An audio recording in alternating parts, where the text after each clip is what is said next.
Hi, this is Eric Bredvig with the IGN Xbox team, here for a video review of Condemned 2 Bloodshot. This follow-up to the Xbox 360 launch title offers more first-person melee combat, more horror, and more crazy homeless people than you can shake a stick at. But it's not all just the same. Monolith has addressed almost every criticism that people leveled at the first game with great success in most areas. Ready to have some fun.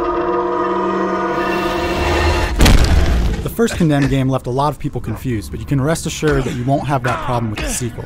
Monolith took a lot of care to close out all the loose ends of the first game and introduce a whole new plotline and storyline that can stand by itself.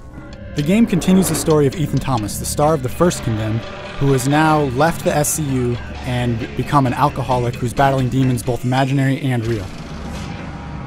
The sequel can stand on its own, so if you haven't played the first game, don't worry about it, although things will make more sense if you have. I don't want to get too much into the plot to spoil the game for anyone, but rest assured there are some moments in this game that you will never see coming.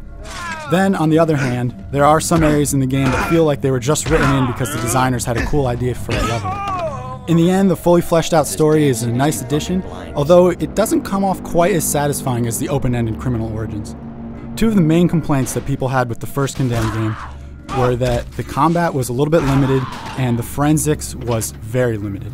Both of those things have been addressed by Monolith in the sequel. When you go into a crime scene and have to figure out what happened, you'll actually have to go through and complete your own crime scene investigations. You'll actually have to go through and investigate the scene, answer some questions, and then you'll actually get rated at it at the end of the crime scene investigation. Occasionally the perfect answer seems a bit arbitrary, and since you are awarded upgrades based on how well you do the forensics, it can be a little frustrating, but overall this is a vast improvement over the first Condemned game. The same goes for the combat. The first Condemned game made waves mostly because of its unique style of melee first-person combat. Rather than giving you weapons, Condemned challenges the player to find something in the environment and beat up any enemy that comes at you with it. This can be anything from a toilet seat to a locker door to a bowling ball, and Monolith does a great job of just making you feel like whatever you can find in the environment is yours for the taking. For the sequel, they've added combos, fist fighting, environmental finishers, and really fleshed out what is a cool idea into something that can stand by itself. The only complaint I really have with the combat in Condemned 2 is that the game can sometimes lean too much towards shooting.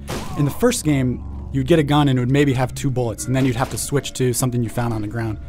In Condemned 2, there are whole sections of the game, especially towards the end, that give you a gun and put you against 5 or 6 guys who also have guns, and there's no other choice but to shoot it out. In this way, it seems like Condemned 2 sort of lost its way a little bit, and the focus of the game was lost. Monolith also added some things that you can do once you finish the main game. There's a thing called Bloodshot Fight Club, which is just quick, action-heavy challenges with leaderboard rankings.